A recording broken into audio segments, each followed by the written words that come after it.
A'udzubillahi minasyaitonirrajim. Bismillahirrahmanirrahim. Assalamualaikum warahmatullahi wabarakatuh. Nama Adam Khairi bin Ahmad Fazli dan nombor metrik 064405. Bismillahirrahmanirrahim. Muqaddimah al-mazahib fi af'alil ibad. Pengenalan kepada ajaran-ajaran dalam perbuatan para ahli sunnah. Baiklah, terdapat 3 ajaran yang akan kita pelajari, iaitu yang pertama mazhab Jabariyah, mazhab Qadariyah dan juga mazhab ahli sunnah. Yang pertama mazhab Jabariyah. Wujud af'al kullaha bil qudratil azaliyah faqat min ghairi muqarranah bi qudratil hadithah. Satu kewujudan semua perbuatan dengan kuasa abadi yang asal sahaja. Ini adalah ajaran Jabariyah yang mengandungi makna memaksa dan mengharuskannya untuk melakukan sesuatu. Setiap perbuatan yang dilakukan, manusia tidak berdasarkan kehendaknya, tetapi diciptakan oleh Tuhan dan dengan kehendaknya sahaja. Baiklah, yang kedua pula mazhab Qadariyah. Wujud af'al ikhtiyariyah bil qudratil hadithah faqat mubasyarah atau tuwalludan. Satu kewujudan tindakan untuk membuat pilihan hanya dengan kekerasan secara langsung atau yang dihasilkan. Ini pula adalah ajaran Qadariyah yang merupakan salah satu aliran teologi tertua di dalam Islam. Kemunculan aliran Qadariyah sendiri tidak semata-mata hanya kerana pemikiran dalam Islam sahaja, tetapi juga disebabkan oleh gejala politik yang ada pada masa dinasti Umayyah I, iaitu pada tahun 691 hingga 750 Masihi. Beberapa pemikiran aliran Qadariyah ini, seperti manusia memiliki kehendak bebas ataupun free will, membuat aliran tersebut bertentangan dengan aliran Jabariyah. Baiklah, yang ketiga pula iaitu mazhab ahli sunnah. Wujud af'al kullaha bil qudrati azaliyah faqat ma'a muqarana al-af'ali ihtiyariyah li qudratil hadithah la ta'sira laha la mubasyarah wa la tuwalludan. Satu kewujudan segala tindakan dengan kuasa yang kekal hanya dengan perbandingan tindakan secara pilihan yang baharu serta tidak memberikan kesan kepadanya secara tidak langsung dan tidak ada pembawaan sebelumnya. Ini pula ialah ahli sunnah, ialah orang-orang yang mengikuti sunnah dan berpegang teguh dengannya dalam semua perkara, dan di atasnya Rasulullah SAW berada dan juga para sahabatnya. Oleh sebab itu, ahli sunnah ini yang sebenarnya ialah para sahabat Rasulullah SAW dan orang-orang yang mengikuti mereka hingga ke hari kiamat. Assalamualaikum warahmatullahi wabarakatuh. Nama saya Muhammad Faktu Syakirin bin Wahab. Nombor metrik 065177. InsyaAllah saya akan menceritakan sikit tentang pemikiran Jabariyah. Perumpamaan Jabariyah yakni dengan perbuatan ataupun tingkah laku makhluk sama ada rasional ataupun tidak rasional. Terjadinya ajaran Jabariyah yang mana kesemuanya secara paksaan dan makhluk tidak ada kuasa terhadap gerakan tersebut. Di sini kita dapat tahu bahawa Jabariyah ni bererti daripada perkataan Jabara, iaitu paksaan, yang mana mereka mengatakan semua perbuatan manusia ni Allah yang paksa kita menggerakkan, Allah yang paksa kita menulis, Allah yang paksa kita meminum, Allah yang paksa kita memakan. Dan sebenarnya kita boleh beza antara usaha dan juga ketentuan. Ketentuan yang mana Allah sudah tulis daripada sejak azali. Kita tidak boleh kita ni akan berkahwin siapa, jodoh, ajal, maut, semua tu adalah ketentuan azali. Yang mana usaha ni kita boleh ubah, kita boleh tingkatkan, kita boleh asah supaya kita jadi lebih pandai, kita jadi lebih mahir, kita jadi lebih profesional. Itulah fungsi usaha.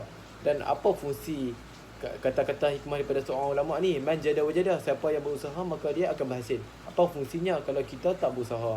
Jadi Allah memberikan kita usaha, akal yang sihat untuk kita membuat sesuatu yang di luar jangkaan. Maksudnya Allah beri kita akal sebab kita ni antara makhluk yang boleh berfikir, yang berakal, dan kita boleh menimba ilmu. Monyet dia tak boleh menimba ilmu, pinggan dia tak boleh menimba ilmu, tetapi manusia dia boleh menimba ilmu. Kerana apa? Kerana ada akal yang sihat.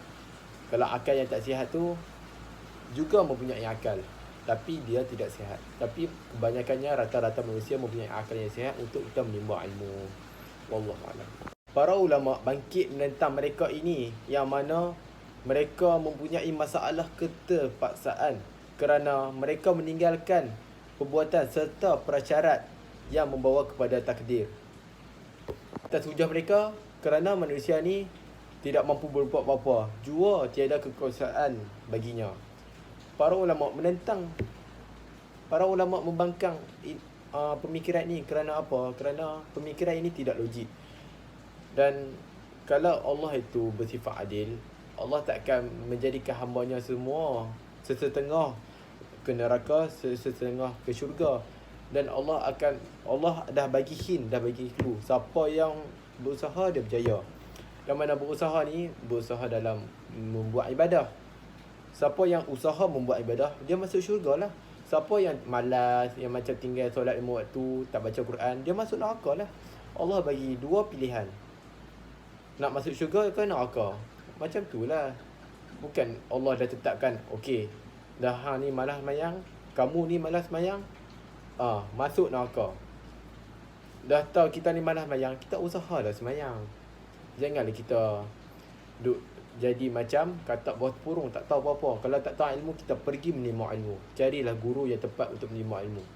Carilah guru yang boleh dipercayai untuk menimba ilmu. Kenapa? Ilmu Allah tu luas. Kalau kita tak cari, kita tak dapat. Bahkan seumur hidup pun belum tentu kita boleh jumpa ilmu Allah yang lebih-lebih lagi, yang lain-lain lah. Menurut Syekh Hasan Ayub, pemimpin bagi Jabariyah ni adalah Jan bin Safwan daripada Khurasan. Jan adalah Muslim yang bukan Arab. Maksud dia mawali lah. Bukan Hasan Ayub, Syekh Hasan Ayub tu Jabariyah, bukan. Dia menurut pandangan dia. Jan bin Safwan ni merupakan pemimpin bagi Jabariyah, yang mana lahir di Kufah. Kufah ni dekat mana? Kat Iraq. Dan pengikut kepada Jan bin Safwan ni dikenali sebagai Jabariyah lah. Dah nama pemimpin Jabariyah, mestilah pengikut dia nama Jabariyah, Jabari. Mereka yang berpegang dengan manusia itu dipaksa dalam tindakannya seperti bulu ditiup angin. Apa makna bulu ditiup angin tu? Maknanya seolah-olah perbuatan manusia ini ataupun setiap gerak-geri manusia ni dikawal, dipaksa oleh sesuatu. Sesuatu tu yang mereka maksudkan adalah Allah lah. Mereka ni pemikiran yang tidak betul lah. Allah dah bagi kita usaha untuk kita buat ibadat. Allah dah bagi kita keupayaan. Kita boleh berjalan, kita boleh berdiri, kita boleh makan, kita boleh pegang, kita boleh duduk, kita boleh berdiri, macam-macam lah. Tapi siapa yang salah? Kita yang salah. Sebab apa? Kita tak solat, kita tak baca Quran, kita tak ngaji, kita tak menimba ilmu. Kita kata kat orang, mulut tu untuk buat ibadah, kita kata kat orang. Kita akal yang sihat ni untuk kita belajar ilmu, kita malas tak belajar. Oleh itu, apa yang ada di depan mata ni, ilmu ambil elok-elok, jangan ambil halah balai. Dan kalau rasa kurang ilmu, kita pergi mengaji dengan tu guru, dengan orang yang boleh alim lah. Orang yang alim yang boleh ajak kita, dia boleh mengajar. Dengan itu berakhirlah pembentangan saya ataupun penerangan saya berkaitan bab Jabariyah ni.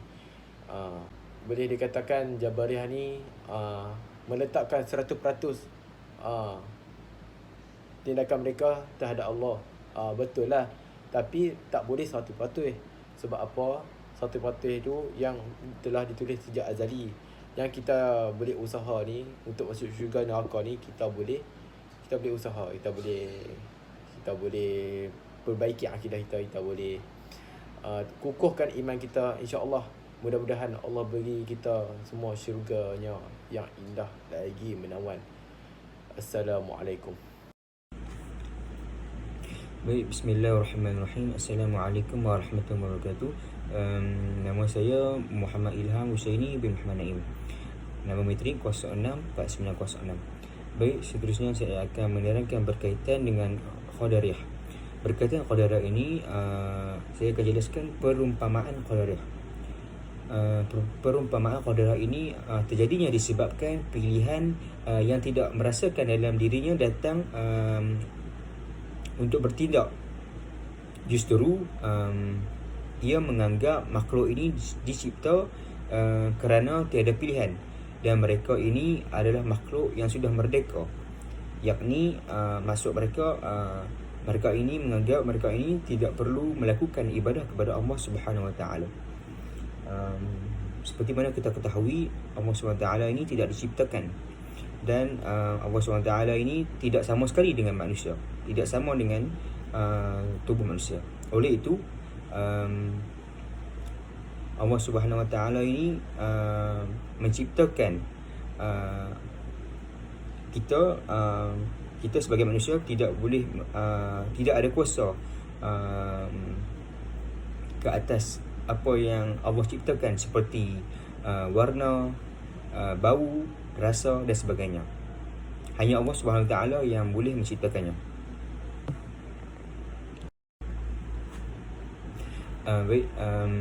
Mengikut pemikiran mereka ini, mereka berkata sesungguhnya makhluk dalam kesuredaannya untuk melakukan pilihan, iaitu dengan dua jalan.